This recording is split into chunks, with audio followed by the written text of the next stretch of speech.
Hola, ¿qué tal? ¿Cómo están a todos? Bienvenidos y bienvenidas a este nuevo capítulo de nuestro podcast, este es el capítulo 3. Mi persona, Marcela Young, médico psiquiatra, estoy con la licenciada Daniela Solís, psicóloga, y la licenciada Osana Tapia, psicóloga también. Somos el equipo del Centro de Bienestar Mental. Bueno, muy buenos días a todos, ¿cómo están? Nuevamente acá brindándoles algo de contenido para poder interactuar, que ustedes también tengan sus opiniones, dar a conocimiento ciertos temas. Y bueno, yo soy Daniela Solís, psicóloga del Centro de Bienestar Mental. Y ahora vamos a estar con un tema especial, dado que estamos en el mes del Día de la Madre. Pero hemos querido salir un poco de lo tradicional y poner un caso en conocimiento de una madre muy particular llamada Claudine Blanchard, cuyo apodo es Didi, y el caso de su hija Gypsy. Este ha sido un caso muy sonado en Estados Unidos, que ha traído mucha controversia, ha traído en primera instancia cierta imagen de ambas, y bueno, luego las cosas terminaron mal, ya les vamos a ir comentando poco a poco, pero queremos que se queden por favor hasta el final porque la verdad es un caso muy interesante. Sí, bueno, mi nombre es Osana Tapia, también psicóloga, y muy feliz de estar acá nuevamente con todos ustedes. Y bueno, vamos a tocar un tema muy importante y sobre todo que sale de lo que nosotros consideramos ser una mamá normal, ¿no? Una mamá devota. Y bueno, esperamos que sea de mucha información, sea importante también para ustedes, que lo tomen en cuenta y sobre todo que podamos aprender aún así de los errores de otras personas, ¿no? Sí, la verdad es que este es un tema, es un caso que, como decía Dani, ha cobrado mucha relevancia a nivel mundial, al punto que han llegado a sacar una serie en relación a este caso, muchos documentales también, en relación a este caso de Didi, que es la mamá en este caso, y Gypsy, que es la hija, ¿no? Entonces sí, también tenemos que ver en este caso el abuso psicológico que puede haber por parte de, en este caso, de la mamá hacia la hija, y los desenlaces que puede provocar la dinámica que llevan esta pareja, ¿no? Mamá e hija. Entonces Susana ahora nos va a dar un breve resumen del caso como tal, y en base a ello nosotros vamos a ir realizando el análisis, ¿no? De cada uno de los personajes más principales, y poder sacar mucho contenido psicopatológico también, ¿no? Uh-huh. Bien, al estudiar un poco este caso nos damos cuenta de que es bastante amplio, que tiene muchos elementos, muchas características, y bueno, todo empieza el 14 de junio del año 2015, hace ya 10 años. Y bueno, se supone que en Springfield, Missouri, en Estados Unidos, era una comunidad pequeña donde muchos de los vecinos se conocían, eran muy íntimos, podían compartir juntos, y en toda esa comunidad había una familia muy particular. Era una madre y su hija, que aparentemente era una madre muy devota a su pequeña, porque su hija no solamente era una niña normal, padecía de muchas enfermedades, entre cáncer, leucemia, el retraso mental y algunas otras enfermedades y patologías que la madre decía que tenía su niña. ¿Y qué pasaba en todo esto? Ellas eran tan unidas que hasta tenían el Facebook conjunto. Y en medio de, bueno, esa mañana llegó una publicación que decía algo como: maté a esta cerda y violé a su pequeña hija. Y en la comunidad se espantaron, ¿qué estaba pasando, no? ¿Por qué hay ese comentario en Facebook? Y muchos de los vecinos llegaron a casa de Didi y Gypsy y se encontraron con Didi boca abajo, apuñalada más o menos 17 veces. Ella estaba muerta, pero había un detalle: no encontraban a Gypsy, no encontraban a su hija. Y aparte de que, bueno, Gypsy tenía muchas enfermedades, bueno, es lo que decía su mamá, ella no podía caminar, andaba en silla de ruedas. Entonces solamente encontraron su sillita de ruedas y no la encontraron por ningún lado. Entonces el caso aparentemente era de un asesinato común, como se podría decir, pero en realidad esto solamente era una pantalla, solamente era el inicio de muchas otras cosas más. A lo largo del caso se encontró a Gypsy y ella estaba caminando es más, no tenía ninguna enfermedad que se le mencionaba. Y también había un personaje más ahí en todo lo que había sucedido. Y creo que fue una de las historias con el giro de tuerca más impactantes en la historia criminal, ¿no? O sea, nadie se imaginaba lo que estaba pasando, ¿no? Todos pensaban que era un caso de una persona que había entrado a robar, asesinó a la mamá y se llevó a la hija. No, nos dimos cuenta de que el victimario era otra persona, de que las víctimas eran otra persona. Y bueno, después, como les decía, se encontró a un personaje más, que era Nicolas Godejohn, que resultó ser el novio de Gypsy y fue el que mató a Didi. Y bueno, ahí empezó. Fueron muchas otras cosas y estos son los 3 personajes principales que cuenta esta historia. Al final, Didi era una madre que decía que su hija tenía muchas enfermedades cuando Gypsy no tenía absolutamente ninguna.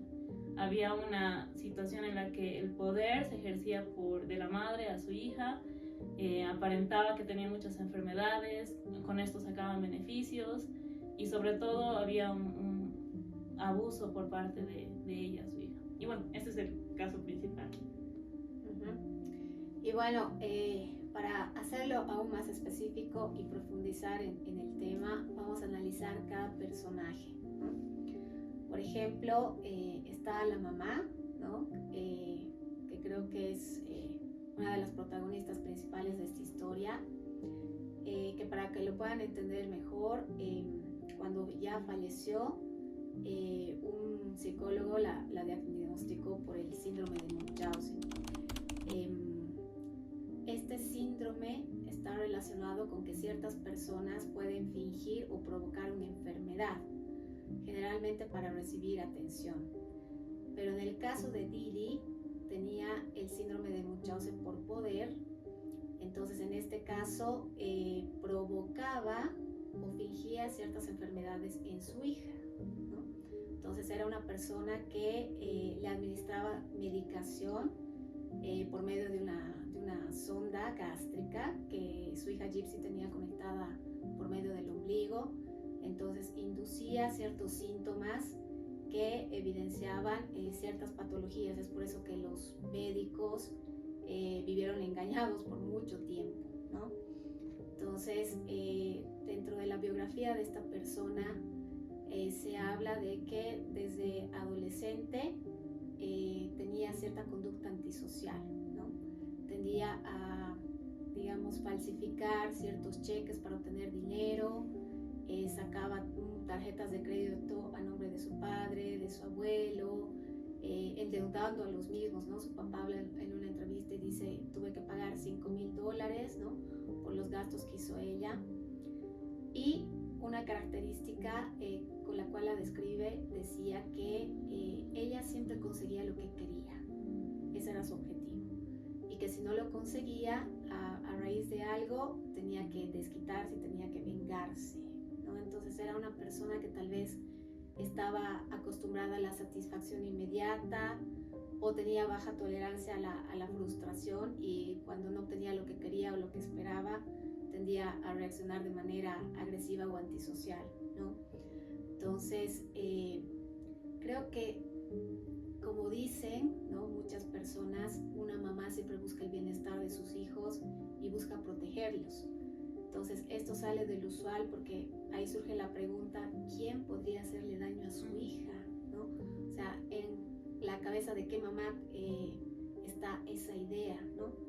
Pero como esta señora padecía de esta patología psicológica que era el síndrome de Munchausen, su objetivo era mostrarse tal vez como una persona sufrida, como una persona mártir, podríamos decir, ¿no? Y en una de las entrevistas que era así masiva, dice, yo he nacido para ser tu mamá y yo he nacido para cuidarte, ¿no? Entonces esta mujer quería reflejar esta imagen ante los demás, la mujer cuidadora, la mujer dedicada a su hija, totalmente pendiente de ella, sobreprotectora.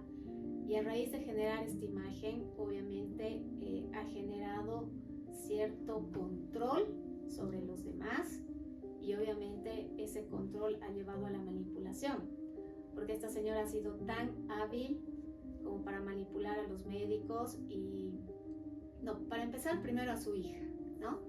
Decirle ciertas cosas como que cuando vayamos al hospital, tú no vas a mover las piernas, solamente vas a estar jugando con tu muñeca, yo soy la que va a hablar, y cada vez que ella estaba delante de otras personas con su hija tendía a agarrarle la mano, ¿no? Entonces se ve incluso en algunas entrevistas que Gypsy está hablando y cuando dice algo más de lo necesario, ella aprieta la mano de Gypsy en señal de cállate, ¿no? En señal de no digas esto que estás diciendo. Entonces, como además administraba medicación sobre su hija porque le decía, tú tienes leucemia, tú tienes distrofia muscular, tú tienes retraso mental, tú tienes, no recuerdo el término correcto, pero era una anomalía en relación a la pared gástrica. Entonces, a raíz de eso, creó en la niña este estado de yo estoy enferma, ¿no? Y por eso accedía a toda esta serie de tratamientos, a algo más. Le hizo extirpar las glándulas salivales y a partir de eso los dientes de Gypsy empezaron como que a caerse, ¿no? Entonces, toda la imagen que la madre quería dar de la hija era de una niña muy enferma, de una niña discapacitada, que requería de apoyo, de ayuda, y a partir de ello es que tuvieron, digamos, financiamiento en diferentes bancos, entidades. Muchas personas se abocaron, digamos, a hacer donaciones. Se dice que en 3 oportunidades a raíz de esto pudieron viajar a Disney, ¿no? Porque Gypsy no era muy allegada a las princesas, entonces obtenieron viaje, atención médica gratuita. Incluso después del huracán Katrina, le regalaron una casa, ¿no? Entonces, la señora fue tan hábil para manipular a su hija, a la sociedad en general y también al padre de la niña, ¿no? Como que diciéndole ella está enferma. Incluso la aisló por un tiempo, ¿no? Como que evitó que tuviera tanto contacto con la niña.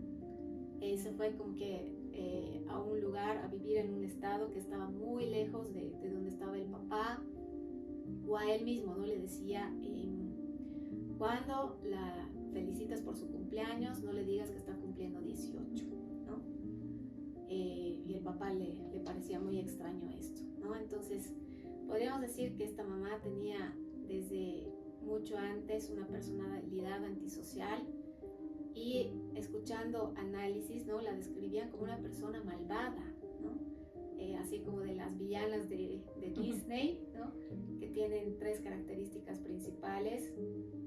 Una era la personalidad antisocial, la personalidad narcisista y al mismo tiempo maquiavélica, ¿no? Entonces como que cumplía todas estas características para considerarse una persona malvada, podríamos decir, ¿no?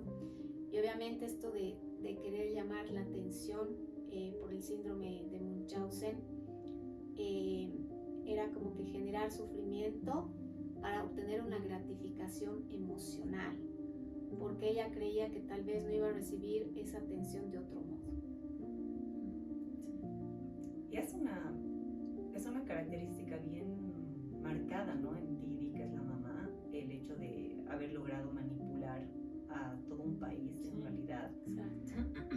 Y sobre todo hacerle creer a Gypsy que es una niña, ¿no? O sea, nunca le permitió desarrollarse de acuerdo y conforme a la edad, ¿no? Tomando en cuenta que la mamá la vestía a Gypsy como una niña, con vestidos de princesas, le escondía la edad. Gypsy creía que realmente estaba enferma, con todas estas patologías que tenía, y el momento en el que la mamá se sentía de alguna forma amenazada de ser descubierta, inmediatamente se alejaba, ¿no? Por eso es que tenía historiales clínicos amplios, pero lo que más llamaba la atención también era que no había pues respaldo ni sustento, ¿no? En relación a los diagnósticos que tenía Gypsy. Gypsy, claro, al inicio probablemente sí la mamá podía tener un control absoluto sobre ella porque era una niña, ¿no? Probablemente no ha contado con que Gypsy iba a crecer, iba a llegar a una etapa de adolescencia, donde biológicamente todos sabemos que tenemos muchos cambios, ¿no? A nivel emocional, a nivel físico, hormonal, etcétera, ¿no? Entonces ahí es como que Gypsy empieza a darse cuenta de que su mamá le estaba mintiendo durante toda la vida prácticamente, primero en relación a su edad, ¿no? La mamá le decía que era menor de edad cuando ella ya tenía 19 años. Le festejaba cumpleaños como si fuera una niña. Y claro, en Gypsy empezó a despertarse, por decirlo de esa forma, ese instinto de descubrir, curiosidad en relación a tener novio, el quererse maquillar, el querer verse más atractiva, etcétera, ¿no? Y empieza ella a formar Gypsy, una amistad con la vecina, ¿no? Con la vecina, que era una joven, que sí estaba acorde a su edad, con todas las inquietudes y todas las curiosidades que cualquier persona en esa edad puede tener. Y le llama la atención el meterse a una aplicación de citas, ¿no? Mediante el internet. Tomando en cuenta que Gypsy, al descubrir su edad, empieza a tener ciertas conductas también que llaman la atención, ¿no? Como por ejemplo sacar dinero sin que su mamá se dé cuenta de todas las donaciones que le estaban haciendo para poder adquirir una computadora o un celular al inicio. Tiene un primer intento de huida en el momento en el que Gypsy se da cuenta de que no tenía ninguna enfermedad. Tuvo un primer intento de huida, de irse con un hombre, y la mamá pues la descubre, ¿no? La descubre mediante la manipulación, pues la retorna a casa, y Gypsy creo que iba teniendo como que ira acumulada, que se iba conteniéndola, pero a la vez también la influencia de manipulación que tenía la mamá sobre ella hacía que ella no tome otras decisiones, ¿no? Bueno, la situación va escalando, y Gypsy empieza a tener un noviazgo mediante una plataforma de citas con un novio, que era John. Nicolás.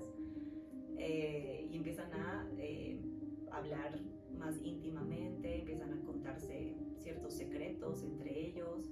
Y ahí es donde Gypsy le confiesa a él que todo era una mentira, ¿no? Que no había tales enfermedades, no había diagnósticos y demás. Y planifican entre los dos un encuentro para ver si es que la mamá de Gypsy, Didi, lo podría aceptar a él como pareja de Gypsy, ¿no? Hacen todo el plan entre los dos y claramente la mamá pues no lo acepta, ¿no? La mamá, conforme pasaban los años y se hacía más mayor, creo que se volvía mucho más controladora, ¿no? Y aplicaba ciertos castigos también sobre Gypsy cuando ella no obedecía o decía cosas por demás, etcétera, llegando a la agresión física muchas veces, ¿no? No solamente verbal. Sí. Entonces, planifican el encuentro entre Gypsy y Nicolás, y la mamá pues lógicamente no lo acepta, ¿no? Pero el amor, entre comillas, que tenían entre los dos era poderoso en ese momento, y pues creo que la necesidad de liberación de Gypsy les ha llevado a ambos a planificar la manera en cómo Gypsy podría deshacerse de la mamá o del control de la mamá, ¿no? Tomando en cuenta que Nicolás también tenía sus características ahí, que bueno, o sea, las va a describir, y planifican entre los dos la muerte de Didi, ¿no? De Didi. Previo a ello, Gypsy empieza a descubrir muchas cosas en relación a la sexualidad, empieza a descubrir que pueden tener cierta intimidad con Nicolás a distancia. Entonces empieza a adoptar otras características Gypsy, ¿no? Otras características que también son llamativas, pero coadyuvadas o secundarias a las complicaciones que este Munchausen por poder puede generar en la víctima, ¿no?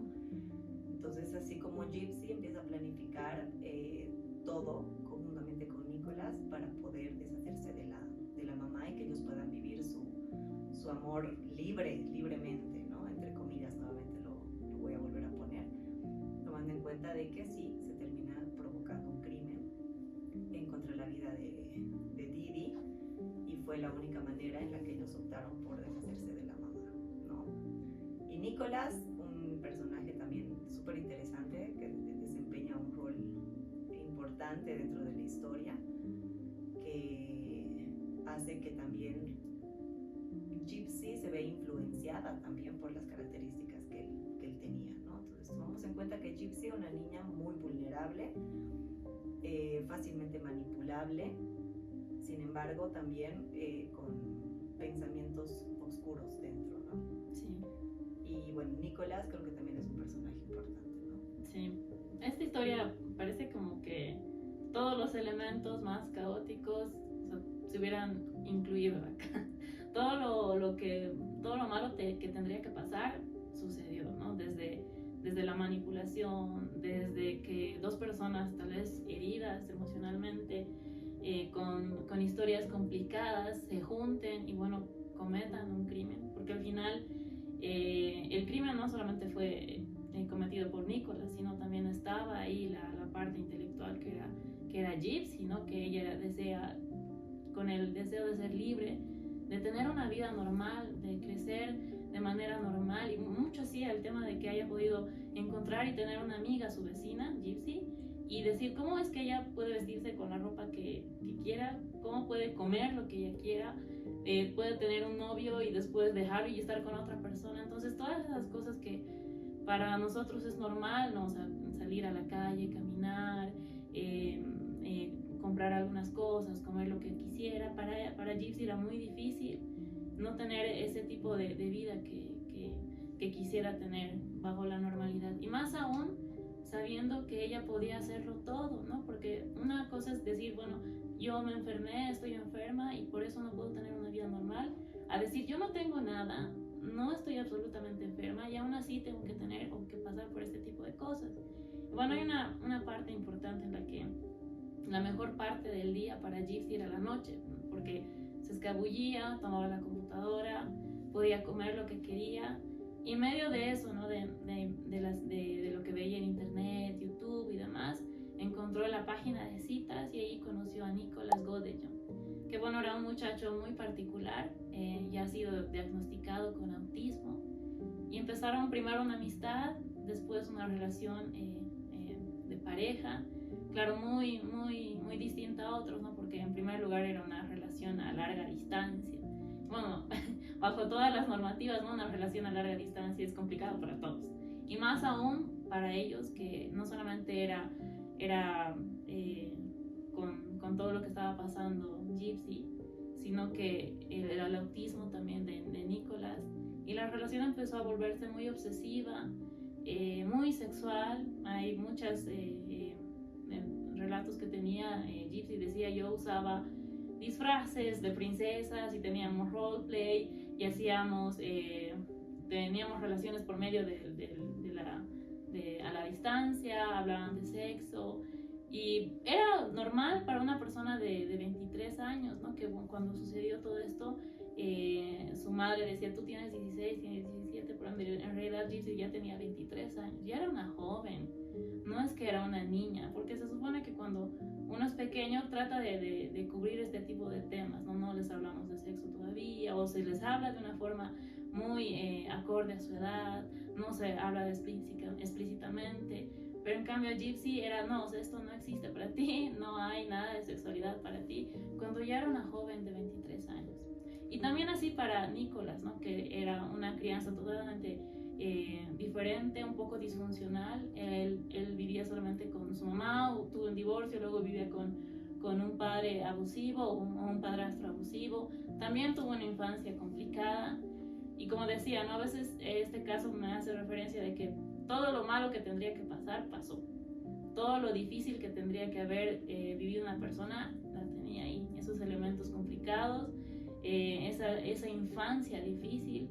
Entonces, al tener una relación tan obsesiva, o sea, yo soy de ti, tú eres mío, y tan como muy dependiente, codependiente, empezaron a hablar y decir, ¿cómo vamos a hacer para ser libres, para que tú y yo podamos ser felices? Por fin vamos a poder estar juntos. Claro que planearon un encuentro por parte de Nicolás, no sé, yo puedo ir a algún lugar y encontrarnos así de forma casual, ¿no? Y hay una parte en la que contaba Gypsy, decía, ok, vamos a hacer como que nos encontramos en el mismo lugar, vamos a ir al cine. Y cuando fueron al cine, entonces Nicolás no hizo las cosas correctamente, no le pareció bien a Didi y además dijo, este chico está medio raro, así que nos vamos a otro lado. Y bueno, ahí tuvieron bueno, esto cuenta Gypsy, ¿no? Que a veces uno piensa que la primera vez que uno va a tener relaciones sexuales va a ser bonito, y, va a ser un momento especial y demás. Pero al final ellos lo hicieron, o sea, tuvieron relaciones en el baño del cine, ¿no? Totalmente fuera de lo particular, de lo normal. Y claro, eso también es como un indicador de cómo ellos trataban este tema. Y al final la madre dijo, o sea, tú no te acercas más a este chico, se dio cuenta de lo que estaba pasando, Didi, y le quitó la computadora, le quitó por tiempo el tema del celular. Y allí es cuando Gypsy dijo, ok, no, esto ya no va más. Y claro, uno pensaría tal vez ir a denunciar, buscar a la policía, buscar algo, ¿no? Pero ella pensó en eliminar a su mamá. Y al hablar con Nicolás, él no tuvo este pensamiento, ¿no? Pero podemos buscar a la policía, podemos buscar otros medios. Me dijo, no, ok, hagamos lo que tú me estás diciendo. Y era, bueno, matar a su mamá. Incluso cuando planearon, Nicolás llegó a casa a medianoche. Didi le entregó Gypsy le entregó el cuchillo con que iba a matar a su madre. Nicolás entró, mató a su mamá con 17 puñaladas mientras Gypsy estaba en el baño encerrada, escuchando cómo todo esto sucedía. Al final de que había matado a Didi, ambos salieron, fueron a un hotel, pasaron la noche juntos, pasaron varios días juntos y incluso ellos decían, ¿no? Estábamos viviendo nuestros días más felices, estábamos tranquilos, estábamos pasándola bien juntos. Claro, y uno dice, ¿cómo puedes tener una vida normal o puedes estar disfrutando de tus días después de haber matado a alguien? Pero así estaban estas personas, estos tres, esta pareja, ¿no? Que ahora ya estaban siendo buscados. Claro, cuando ya los encontraron, Gypsy estaba caminando normal. Todo el mundo se sorprendió porque se supone que ella andaba en silla de ruedas. Pero bueno, ya este es como la parte en la que ya se había mostrado todo, ¿no? Hay una frase que dice, ¿no? La verdad siempre sale a la luz. Y era muy difícil, pese a que esta mentira había sido mantenida por más de 20 años, que estaba todo montado, todo estaba escondido, pero al final la verdad siempre flota, ¿no? Creo que eso es lo más importante. Y es interesante también esto de que el momento en el que acaban con la vida de Didi, se van al hotel, comen brownie, se filman y como que si no hubiera remordimientos, ¿no? Como si no hubiera esa sensación de arrepentimiento. Y el momento en el que, bueno, la policía descubre el cuerpo de Didi, que no había Gypsy, creyendo todos que habían secuestrado a Gypsy, pero en realidad ella era la autora intelectual de todos los hechos y demás. En el momento que la policía va y los entrevista a ambos, Gypsy al inicio pues niega absolutamente todo, ¿no? Dice como que no tiene nada que ver, que no sabe qué es lo que ha sucedido, etc. Y por el contrario, Nicolás dice toda la verdad, ¿no? Dice absolutamente toda la verdad. Y evaluando ya luego la situación, pues identifican que Gypsy de alguna manera pues actuó en defensa propia, actuó como víctima de su propia madre. Sin embargo, esto de alguna manera tampoco justificaría, ¿no? el accionar. Y es por esa razón que, bueno, a Gypsy le dan menos años de cárcel, a diferencia de Nicolás, que le dan cadena perpetua, ¿no? Entonces ahí es como que me hace mover un poco a mí la cabeza el hecho de decir, bueno, ok, sí ha sido víctima durante más de 20 años por parte de la mamá, probablemente justificaba que se opte por esa situación, por esa decisión. Sí tenemos que tomar en cuenta que Gypsy no ha crecido como una niña normal, digamos, ¿no? O sea, no ha pasado por las etapas que todos pasamos, llevando una vida normal. Entonces, ¿será que realmente ha sido esa la única opción para ella? Y que lo haya utilizado, no sé si lo ha utilizado realmente el muchacho para poder cometer este acto o no. Entonces ahí también deja mucha tela que cortar, creo, la actitud de Gypsy, ¿no? O sea, las características en la forma en cómo ella se ha desarrollado. Ahora, de que es cierto que en porcentaje y en estadística la mayoría de los matricidios, que es, ¿no?, cuando los hijos matan a la mamá. Padricidios.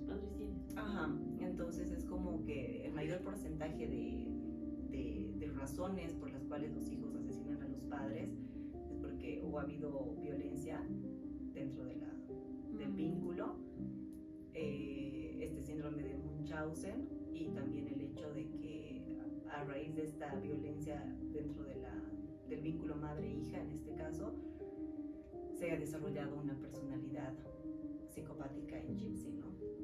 Que le ha llevado a tener solamente esa opción como la única manera de liberarse de la mamá. Entonces Gypsy también tiene ahí sus características, ¿no? Y en la actualidad también hay muchas entrevistas que ella imparte a medios, etcétera, donde básicamente sale como víctima y que ahora es una gran influencer por parte de las redes sociales. ¿Y será que realmente nos hemos olvidado toda la historia? ¿Será que realmente justifica la situación? ¿O Gypsy también ha necesitado y necesita actualmente un apoyo psicológico? ¿Qué tipo de personalidad ha desarrollado a lo largo de este tiempo? Pues creo que hay muchas cosas pendientes de este caso, ¿no? Si bien se ha liberado de la madre, que ha sido la victimaria durante mucho tiempo, pero ¿qué pasa con ella ahora, no? ¿Cómo está ella ahora? No sé cómo se habrá podido cómo se pudo haber previsto, o se hubiera podido tomar cierta prevención y no directamente llegar al asesinato, ¿no? Claro. Sí, creo que hay siempre diferentes maneras de hacer las cosas, ¿no? Siempre se puede optar por diferentes alternativas para, dentro de esta gama de alternativas, elija la mejor, ¿no? Y bueno, Gypsy tiene personas que la apoyan, ¿no?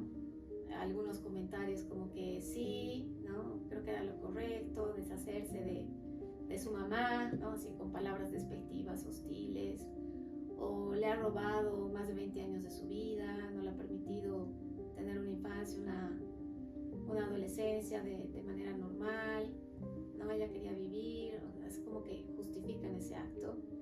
Y otras personas que tal vez lo repudian, ¿no? Ella estaba en su sano juicio como para saber qué estaba bien, qué estaba mal. Finalmente era su madre, ¿no? Más allá de lo que haya hecho ella, se veía también que su mamá era, digamos, dedicada, sacrificada, era quien le dio la vida. Entonces siempre se van a tener distintas posturas, ¿no? Frente a una misma situación. Y bueno, no podemos decir que uno esté bien y el otro esté mal, o viceversa, ¿no? Sino que son puntos de vista distintos frente a una misma situación, ¿no? Sí, y además el hecho de o sea, muchas cosas se han ido ignorando a lo largo del tiempo, ¿no? O sea, muchas cosas no han sido claras desde un principio. El nivel de manipulación que la mamá tenía ha logrado hacer que los mismos médicos profesionales crean que realmente Gypsy estaba enferma. Entonces sí, es como dices, ¿no? Es como que van a haber diferentes bandos, si quieres, unos que sí van a apoyar, otros que no lo aceptan todavía, pero de una u otra manera creo que el mensaje que nos deja también esto es que la sobreprotección a los hijos en cierta medida también puede ser violencia psicológica, ¿no? Porque el sobreproteger demasiado llegas a incapacitar a tu hijo o a tu hija, ¿no? No lo dejas ser, o invalidas todo lo que tu hijo o tu hija te dice, crees que no puede, crees que toda la vida va a necesitar de ti o va a depender de ti. Entonces también esa sobreprotección extrema, excesiva, creo que también es un tipo de violencia psicológica que puede verse desde la infancia, ¿no? Como en este caso. Sí, creo que momento decíamos, ¿no? O sea, Gypsy fue víctima un tiempo, no es que siempre ha tenido ese rol, ¿no? O sea, sentirse solamente como víctima y no hacer nada, no, en algún momento actuó como victimario. Y claro que ahora ya salió ella de la cárcel, cumplió 10 años en la cárcel. Y claro, la imagen que ahorita ella tiene es como de muy, no, que pobrecita, ¿no? Que ha sufrido. Y hay mucha gente, ¿no? Que la apoya, ¿no? O sea, ella sube una foto a Instagram y le mandan comentarios bonitos, se casó y bueno, también va a tener una hija. Y a veces las personas, no todas, ¿no? Pero como que glorifican el hecho de que se ha vengado, ¿no? Ha hecho lo que tenía que hacer, porque no había otra forma de salir de ese lugar. Pero analizando desde afuera, sí, podía haber buscado otra alternativa, ¿no? Tal vez la policía, tal vez un abogado, tal vez algo, poder informarse. Al final de cuentas ella tenía el internet a su disposición, tal vez un poco escondido, solamente en las noches, pero podía buscar, digamos, qué está pasando con mi mamá, por qué es que me trata de esta manera, ¿no? ¿Por qué si he visto una realidad diferente con su amiga, con su vecina, veremos, o sea, qué hace que mi mamá sea diferente a otras madres? Y bueno, al final podía haber encontrado otra solución. Y creo que, como decimos, ¿no? Hay muchas cosas que se repiten, el círculo se repite. Así como Didi era una mujer que había manipulado a Gypsy, Gypsy también manipuló a Nicholas para que esto se pueda orquestar. Y no sé, bueno, es como lo que tú aprendes, terminas haciéndolo. Y bueno, las personas que te siguen también lo aprenden de ti. Exacto, es como un círculo vicioso, podríamos decir, ¿no? Y claro, destaca del síndrome de Munchausen, que es un círculo de tal vez me muestro como alguien que está sufriendo, como una víctima, ¿no? El victimismo creo que es algo central. Eso lleva a obtener atención, reconocimiento, validación externa, ¿no? Y eso es una forma de control, ¿no? De tal vez tengo el control de esta situación, tengo las cosas en mis manos, y obviamente el control se convierte en manipulación, ¿no? Entonces, creo que estos tres personajes cumplían con todo ese círculo, ¿no? Ese perfil, ¿no? Sí, totalmente. Y aparte de que básicamente vivían de Gypsy, ¿no? Vivían de la enfermedad, de las enfermedades de Gypsy, porque obtenían beneficios, aportes, etcétera, ¿no? Entonces, claro, la mamá llegaba un momento en el que entraba en desesperación, el momento en el que se veía como que descubierta o como que alguien estaba indagando un poco más de lo que debía, y ella saltaba a otro lado, ¿no? Entonces trataba de esconderse todo el tiempo. Entonces ella sabía que si es que las descubrían ya en ese punto de escalada que han tenido a lo largo de su vida, pues todo se iba a caer, ¿no? Y sí, como otras maneras de cómo Gypsy puede haber afrontado, es tal vez empezando a poner ciertos límites con la mamá, recurrir a trabajo social, ir al hospital y hablar con algún médico, psicólogo, especialista que tal vez le ayude a manejar la situación y no optar por esta manera en la que ha optado, ¿no? Por eso es que mi pregunta es, y bueno, mi cuestionante todavía sigue ahí, de pensar cómo está ella ahora, va a ser mamá, se ha roto el patrón, no se ha roto el patrón. Entonces creo que ahí como que hay que seguir haciendo seguimiento del caso, ¿no? Para ver qué es lo que está pasando ahora, tomando en cuenta que este síndrome de Munchausen por poder no es que solo aparece en una serie, ¿no? Sino que existe en la vida, es un caso de la vida real. Entonces existe este síndrome de Munchausen por poder que está basado en esta sobreprotección, en esta necesidad de control absoluto, de llamar la atención de alguna manera también de los demás. Y sí es un trastorno mental, evidentemente, que debe ser tratado, debe ser evaluado para poder evitar que pues hayan este tipo de desenlaces, ¿no? Entonces, básicamente el objetivo de este capítulo 3 de nuestro podcast ha sido basado en que sí, como padres, como madres, hay sobreprotección a los hijos, pero todo tiene que ser como que en cierta medida y en cierto grado, ¿no? Tener esa flexibilidad de darnos cuenta de que los hijos pues no son para siempre, porque también hablábamos antes de grabar este podcast de decir, también la mamá probablemente ha optado por esta situación para retenerla de por vida a su hija con ella y que ella no se quede sola, ¿no? Entonces hay muchas maneras en cómo podemos caer en esa manipulación de hacer que nuestros padres pues no nos quieran dejar ir, ¿no? Y utilizan ciertos recursos que creen ellos que lo están haciendo por amor infinito a los hijos, pero en realidad pues no están así, ¿no? Entonces creo que marcar límites dentro de la familia, dentro del marco del respeto, creo que es también sano, es saludable, ¿no? Sí, totalmente, ¿no? Y escuchando también algunas ponencias, ¿no? Acerca de las mamás sobreprotectoras, decía, ¿no? Hay algunas frases para manipular a los hijos, ¿no? Es que como que yo soy tu madre, ¿no? Yo soy la que te ha dado la vida. O frases como nadie te va a querer como yo, ¿no?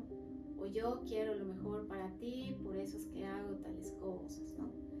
Y a veces un hijo cae en eso, ¿no? De decir, sí, tiene razón, ¿no? Esto y el otro. Sin embargo, esta sobreprotección puede ser insana cuando a los hijos no se les permite tomar sus propias decisiones, cuando se está eligiendo por ellos, por ejemplo, una carrera profesional, ¿no? De decir, no vas a estudiar esto y vas a estudiar esto que te conviene, por ejemplo, ¿no? O a veces, esto que decía Marcela, ¿no? De padres que han tenido hijos para que cuando ellos sean de la tercera edad los cuiden, ¿no?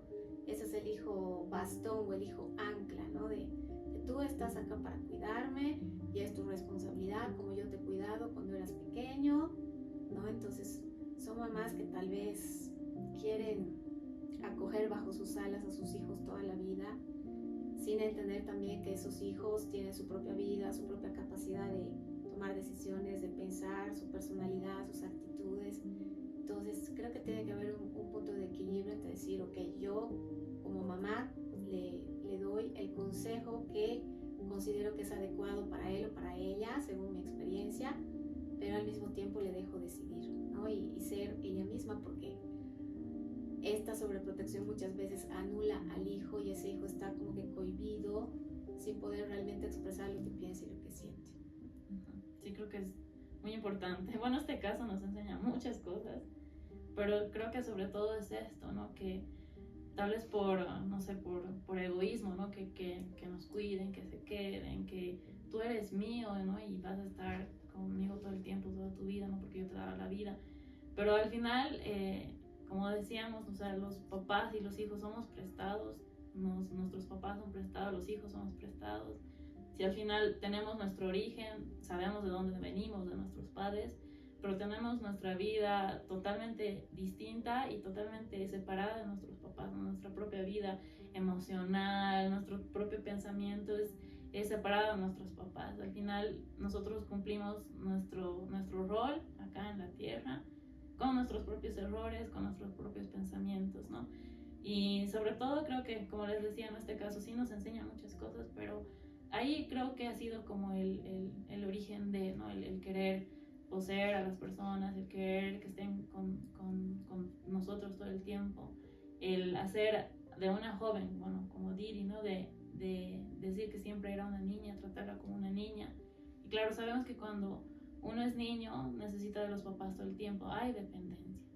Y al actuar de esta manera, ¿no? Didi actuaba de que tú ibas a ser niña todo el tiempo con Gypsy, así que creo que es un factor importante y creo que es una de las enseñanzas más representativas que nos enseña este caso. Así es.